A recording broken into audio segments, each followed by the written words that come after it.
सुप्रभात बच्चों। तब तो आज भी मौसम बहुत बिगड़ी हुई है। चलिए कोई बात नहीं, आप लोग तो घर में सुरक्षित है। आज फिर से हम लोगों की ऑनलाइन क्लास स्टार्ट हो गई है, शुरू हो गई है। और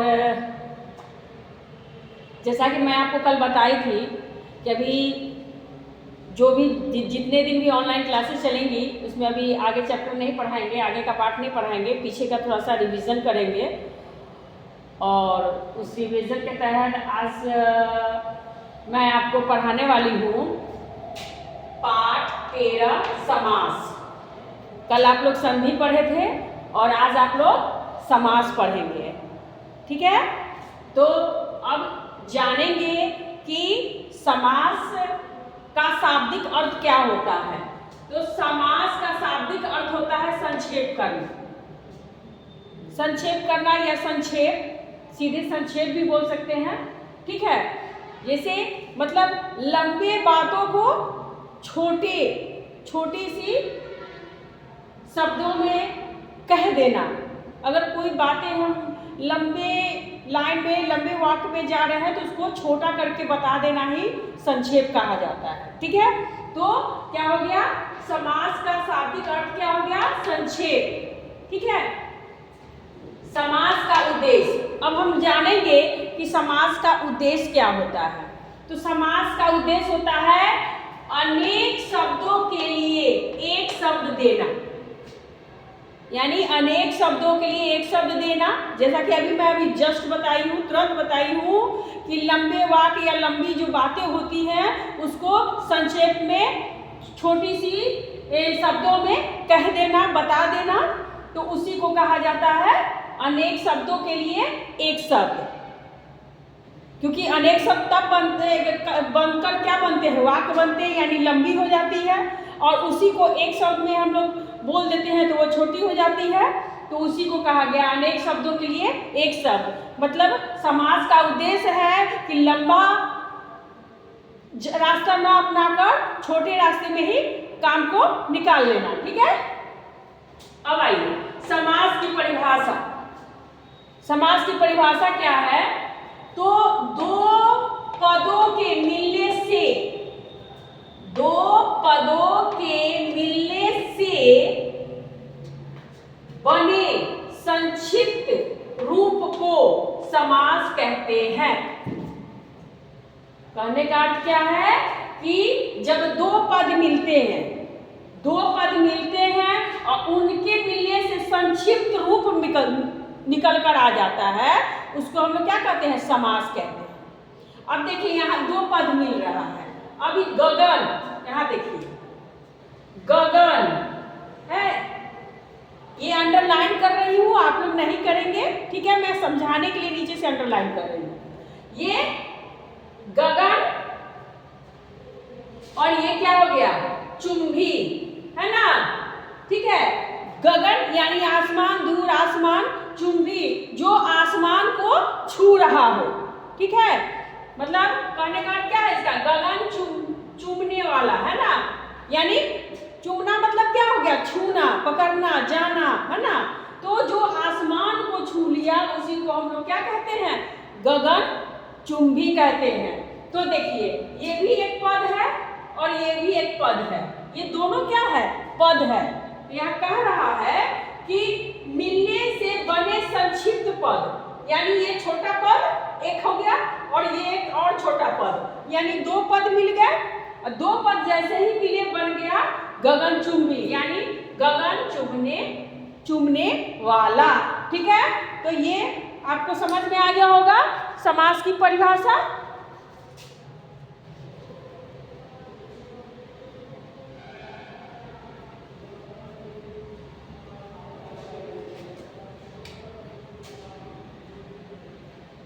उसी तरह देखिए यहाँ आ रहा है नौ ग्रह, ये भी है। आपको 9 हो गया, 9 तो जानते ही हैं गिनती में आता है। ग्रह आपको पता ही है, जो आप लोग पढ़ते हैं, जुपिटर, सैटर्न, ये सब जो सोलर सिस्टम में पढ़ते हैं वो सब ग्रह है, ठीक है। यानी 9 ग्रह, 9 ग्रहों का नाम आप लोग पढ़े होंगे इंग्लिश में, साइंस में।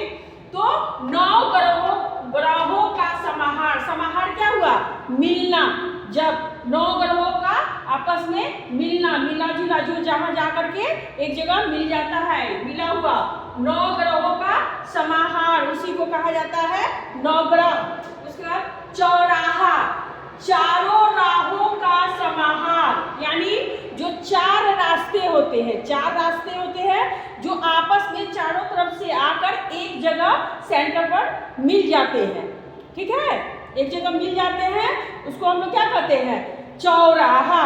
यानी चारों तरफ से जो रास्ते आ रहे हैं, जो भी रास्ते आ रहे हैं, 1 2 3 4, यहाँ क्या आ गया, ये आके मिल गया है ना, ये मिल गया, यही हो गया, इसी को कहते हैं चौराहा। इसको क्या कह देंगे, चौराहा। ठीक है, ये आपस में आके मिल गया। ठीक है, ये समझाने के लिए है, इसको नोट नहीं कीजिएगा। ठीक है, उसके बाद देखिए लंबोदर, लंबा है जिसका उदर।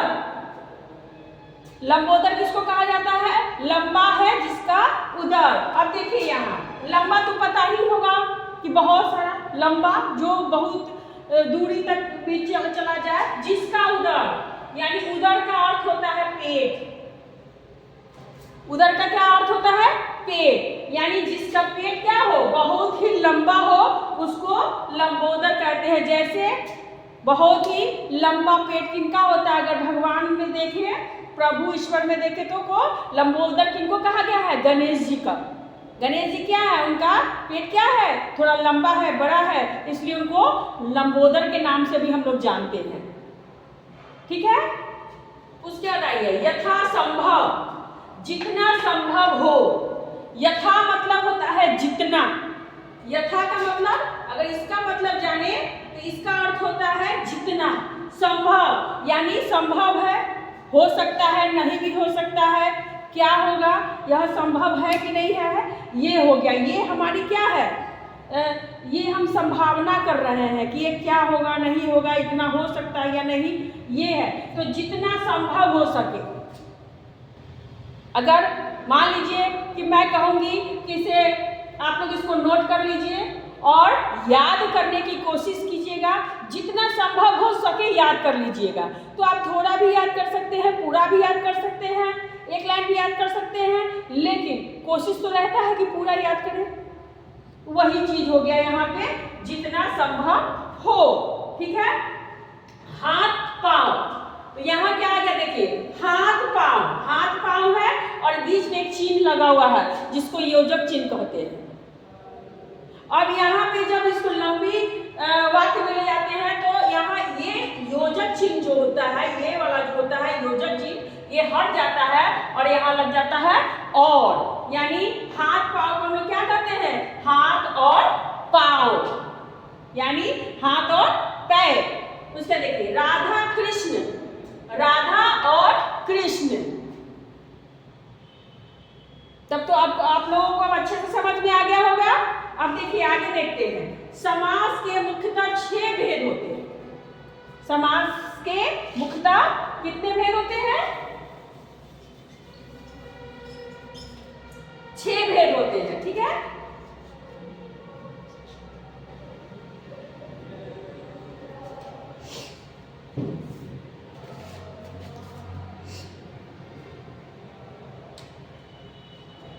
अब देखिए समास के 6 भेद होते हैं, उसमें क्या होता है, तत्पुरुष, तत्पुरुष। और इस तत्पुरुष में अगर मान लिया जाए, मैं लिखती हूँ, ये समझाने के लिए लिख रही हूँ, तत्पुरुष में मान लीजिए कि होता है पाठशाला,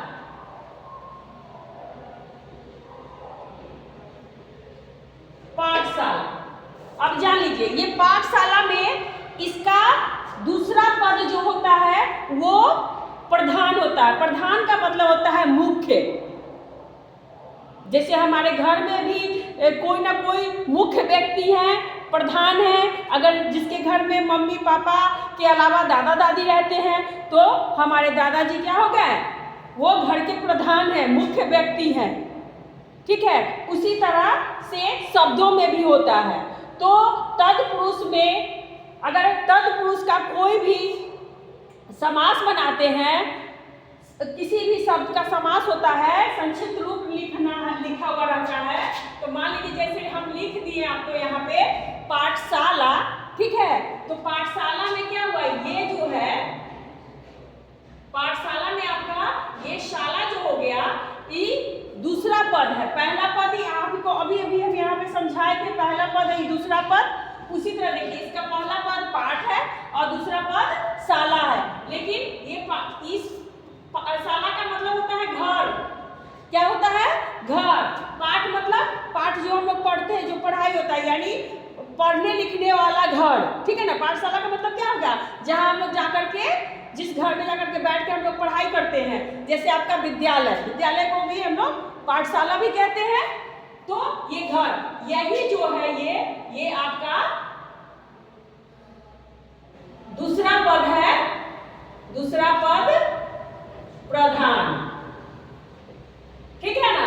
इसका दूसरा पद जो है वो प्रधान है। उस शब्द में कि मतलब पाठशाला में शाला जो हो गया वो क्या हो गया? आपका प्रधान हो गया, यानी घर। वो जो घर है वो हम लोग का मुख्य है, प्रधान है, ठीक है। तो तत्पुरुष में क्या होता है? तत्पुरुष में दूसरा जो होता है, दूसरा पद जो होता है सो क्या होता है? प्रधान होता है, मुख्य होता है। याद रखिएगा इस चीज को।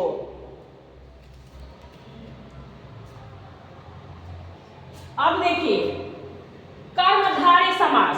कर्मधारय समास में क्या होता है? कर्मधारय समास में पहला पद जो होता है वो विशेषण होता है और दूसरा पद विशेषण होता है। ये इसका जो, अगर मान लीजिए ये जो है पहला पद, ये हो गया विशेषण, विशेषण, और ये दूसरा, इसी का ये जो दूसरा पद जो है ये हो गया विशेषण। विशेषण और विशेषण आप लोग को पढ़ाए हुए हैं, पहले भी आप लोग पढ़ चुके हैं। आपको समझिए जाइएगा, इतना डीपली जाने की जरूरत नहीं पड़ेगा मुझे, ठीक है। तो इसमें पहला पद क्या होता है? विशेषण आता है, दूसरा पद विशेषण रहता है, ठीक है। समझ रहे होंगे आप लोग। अब आइए तीसरा पद। तीसरा पद क्या है? आपका बहुव्रीहि। तो बहुव्रीहि में इसमें कोई पद जो होता है प्रधान नहीं होता है। इसका प्रधान ही इसमें तो दूसरा पद प्रधान था और इसमें प्रधान ना होकर इसमें विशेषण और विशेषण था। और बहुव्रीहि में कोई पद प्रधान नहीं होता है।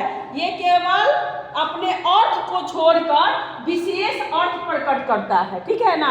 अपना जो पर्सनल अर्थ होता है उसको छोड़ देता है और उसका विशेष अर्थ प्रकट करता है। जैसे मान लीजिए अभी मैं आपको पढ़ाई हूँ लंबोदर। तो लंबोदर यानी लंबा है जिसका उदर, लंबा है जिसका उदर, तो लंबोदर लंबा है जिसका उदर। क्या कर रहे हैं यहाँ पे? हम अपना अर्थ छोड़ रहे हैं।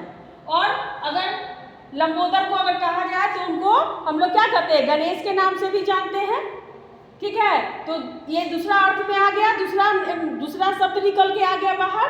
अब आइए, अब आते हैं द्वंद्व समास। द्वंद्व समास, ठीक है।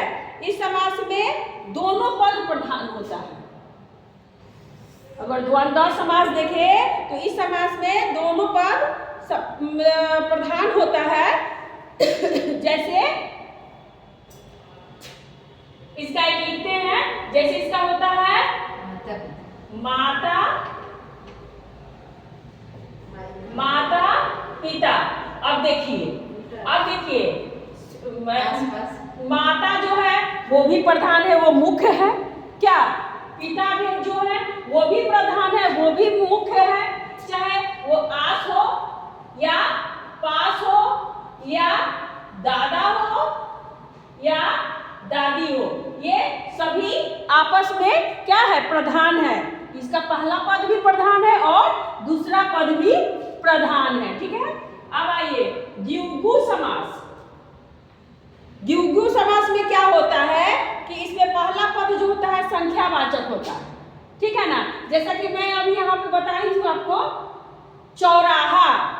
चौराहा में बताई हूँ चारों राहों का समाहार। तो इसमें पहला पद क्या है? संख्यावाचक है। पहला पद क्या है? संख्यावाचक, ठीक है। और ये क्या हो गया? राहु क्या बन गया आपका? ये प्रधान हो गया। आपके इस वाक्य में ये पहला पद हो गया संख्यावाचक और ये प्रधान हो गया। इसमें राहु क्या है? प्रधान पद है, ठीक है। अब आइए अव्ययी भाव समास। इस समास में क्या होता है कि इसमें मान लीजिए कि अगर लिखे हैं यहाँ यथासंभव, देखिए लिखे हैं यथासंभव, तो इसमें जो होता है क्या होता है कि जितना संभव हो सके, तो ये क्या है? संभव। संभव हो गया भाववाचक संज्ञा और जितना क्या हो गया?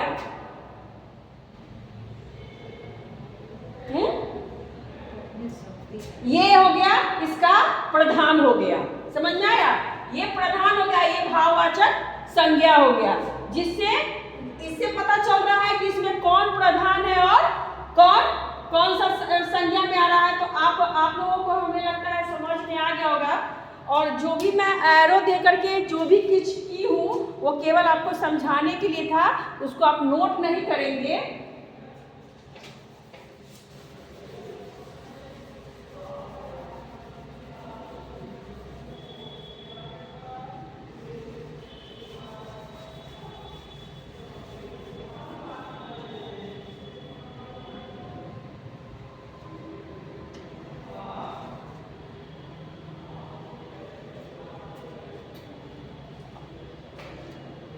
अब मुझे आशा है कि आप लोगों को अच्छे से आज का पाठ समास जो है अच्छे से समझ में आ गया होगा। मुझे नहीं लगता है कि कोई परेशानी होनी चाहिए, ठीक है। तो इसको आप लोग अब अच्छे से नोट कर लीजिएगा, याद भी कर लीजिएगा, लेकिन नोट जरूर कीजिएगा, क्योंकि जब भी विद्यालय खुलती है तो लगभग बच्चे नोट नहीं किए रहते हैं। तो आप लोगों से मैं अनुरोध करती हूँ, ठीक है ना, कि आप कीजिएगा ही नोट, क्योंकि बहुत ज़रूरी है। और वीडियो को देखिएगा ज़रूर, क्योंकि जो समझाया जाता है आप लोगों को बहुत समय मिल रहा है समझाने के लिए इसमें अच्छे से, इसलिए आप लोग इसको समझिएगा ज़रूर, ठीक है। इसी के साथ आज की कक्षा मैं यहीं समाप्त कर रही हूँ। फिर कल मिलते हैं नए चैप्टर के साथ, नए पाठ के साथ। बाय।